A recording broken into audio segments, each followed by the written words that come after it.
Welcome to the deep dive. We're kicking things off today with a statistic that, honestly, made me do a double take. We're talking about India, where nearly three-quarters of car buyers are seriously considering an electric vehicle for their next purchase. I mean, that's a massive shift, right? And it seems to be happening incredibly quickly. So our deep dive today is all about this rapid move to electric vehicles, EVs, specifically in India. We want to understand what's really driving consumer behavior there. And we're basing this on a really insightful article from McKinsey and Company, which uses data from their big India Mobility Consumer Survey. Our goal for you listening in is to unpack what's genuinely pushing this EV interest, what these consumers now need and what it all means. For everyone, really car makers, city planners, the whole lot. Think of this as your shortcut to understanding a major global trend that's unfolding right now. Okay, let's jump in. India really seems to be at this critical turning point for electrification. The headline stat says it all. 70% of Tier 1 Indian car consumers are willing to consider an EV next time. And what's really striking is how much higher that is than the global average. That's sitting at, what, 52%? Exactly. So India is significantly more receptive, it seems. And it's happening even while the market for traditional cars, the internal combustion engine or ICE vehicles, has actually been growing recently, which is kind of counterintuitive. It is a bit, yeah. So what's pushing this acceleration? Well, it looks like a mix of things coming together. You've got the global focus shifting on climate policies, definitely. Then there are specific government actions in India, like the FAME scheme, faster adoption and manufacturing of electric vehicles, that is. Right, providing incentives. And even cities are getting involved, putting rules on where older ICE vehicles can go, trying to tackle air pollution and, well, traffic too. And then there's the accessibility piece. Yeah, exactly. EVs just feel more reachable now. The big car makers, the OEMs, they've got electrification targets. There are new models coming out specifically designed for Indian cities. And maybe the biggest piece, the total cost of owning an EV is now pretty much on par with a traditional car. That TCO parity is huge. Absolutely. So all this leads to projections of EV market share hitting 10 to 15% by 2030. That's a big opportunity. What's really fascinating here is how all these different forces, you've got consumer willingness, government policy, the market itself getting ready, how they're all converging at the same time. It's creating this specific moment in India. It feels like the consumer demand driven by these values is almost pulling the market forward, maybe even faster than the infrastructure in some ways. That's a great way to put it, almost flipping the usual model on its head. Kind of, yeah. So that leads to the question, what is really motivating these consumers? Why are they so keen? Well, the data points pretty clearly to sustainability. It seems like it's genuinely the #1 priority. It's influencing not just car buying, but how people think about getting around generally. Something like 67% of potential buyers listed the positive environmental impact as a major benefit. 67%. That's a solid majority citing the environment first. Yeah, and it fits into a wider picture, too. Across India, about 75% of people say they're changing their behavior or already have because of sustainability concerns. We're seeing things like 27% actively choosing sustainable brands and 23% advocating for greener products, 20% trying them out more often. It's a broader shift. It really seems embedded. Definitely. Now, beyond the environment, other factors do come up. Lower total cost of ownership, that TCO we mentioned, that gets cited by 26%. And interestingly, reduced engine noise, also 26%. Peace and quiet matters. Yeah, that urban soundscape improvement. And when you ask what kind of EV, people lean heavily towards full battery electric BEVs. That's 49%, much more than plug-in hybrids, which are down at 21%. That preference for full electric is also interesting. It suggests consumers are ready to commit, not just dip their toes in with a hybrid. And connecting this back, it really underscores this powerful consumer-led movement. It challenges that old idea that, emerging markets only care about price. In India, it seems sustainability is becoming fundamental for a large segment, maybe even more so than in some established Western markets where, let's be honest, cost or maybe performance might still edge it out. That's a really interesting comparison. Okay, but, it can't all be smooth sailing. Every big change has its roadblocks. So what are the sticking points? What are people worried about? Right, the friction. Well, the survey highlights concerns about battery life and safety. Obviously, that's often top of mind. Also, the initial purchase price, even with TCO parity, that upfront cost can still be a hurdle. Sure, the sticker shock. And charging time and just the general reliability of the technology, these are all factors. But the #1 concern, the really big one, charging infrastructure.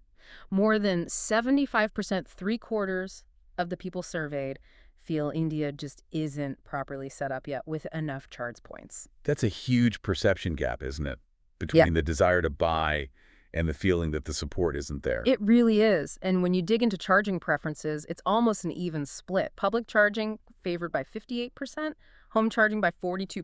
Okay, so demand for both. Yeah. Home charging is seen as cheaper, more convenient naturally, but only about 55% actually have access to install a home charger right now. Although another 30% could potentially upgrade their home setup if needed. Right. But here's the kicker, and this speaks to what you said earlier about adaptability.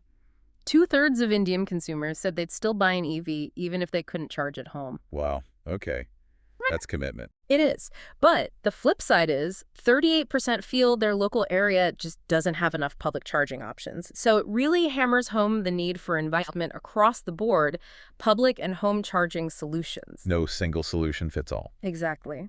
And for public charging, speed is king. 49% say that's the most important thing, followed by cost at 41%, and then safety, 28%. And they're willing to pay a bit more for that speed. Yeah, the data suggests a willingness to pay maybe 10 to 20% extra for fast charging convenience. Time is money, right? Clearly. One other thing that came out for about a quarter of the people still skeptical about EVs, the test drive is crucial.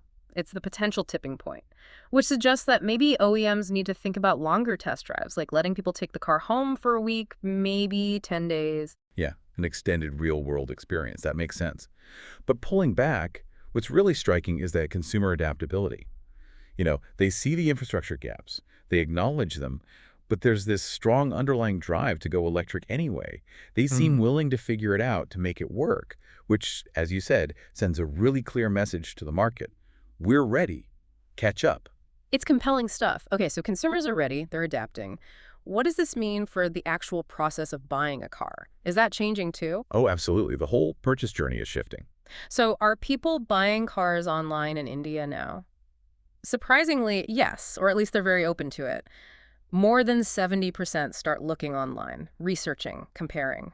And about 40% say they're willing to actually complete the purchase online. 40% is quite high for such a major purchase. It is, but, and this is a big but, about 90% still want or need some kind of physical interaction. The hybrid model. Exactly. They still want to, kick the tires, or more likely do the test drive, talk about service, maybe negotiate the final price. So digital for information, physical for confirmation and final steps. Seems like it. And interestingly, when they are online, they prefer dealing directly with the car manufacturer, the OEM, through their websites or apps, much more than going through traditional dealer sites or third-party platforms. Okay, so that points towards those direct-to-consumer models, or at least hybrid versions. Yeah, that seems to be emerging. Dealers still have a role, a vital one, but it's evolving. Less pure sales, maybe more experience centers, service hubs, handling those physical touch points. Adapting to the new flow. And there's another shift happening too, ownership models. People are getting interested in more flexible options. Things like leasing, subscriptions, maybe even pay-per-use. Beyond just buying the car outright. Right. Now, outright purchase is still preferred by most, 79%. But there's growing curiosity about these alternatives. It seems to stem from wanting access to maybe higher value cars, wanting more flexibility, convenience. And avoiding the long-term commitment, perhaps, especially with technology changing fast. That could definitely be part of it. And we see globally that consumers are willing to switch brands if one offers these more flexible ownership models. So connecting this to the bigger picture, it's not just which car people are choosing, it's fundamentally changing how they access and own mobility. That whole process is up for grabs, creating new opportunities and, frankly, challenges for the established players. Absolutely. And these ripples spread out, don't they? It's not just the buyer and the seller.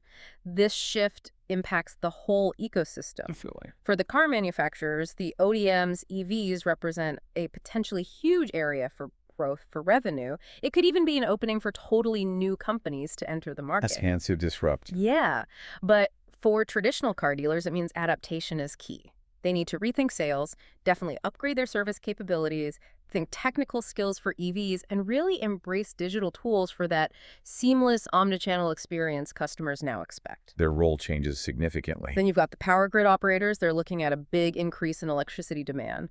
That's a major infrastructure challenge. Huge.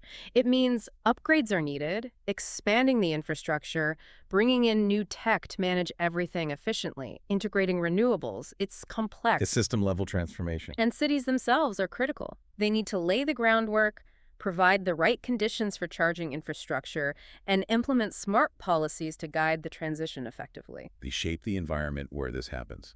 Ultimately, this whole shift towards electric cars in India, it's more than just about cleaner vehicles. It feels like a really integral part of the country's broader push towards a more sustainable future.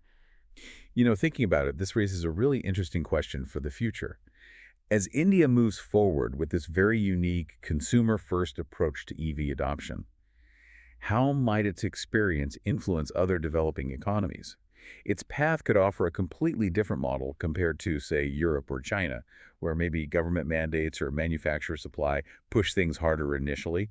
India's story seems more bottom-up, driven by consumer values.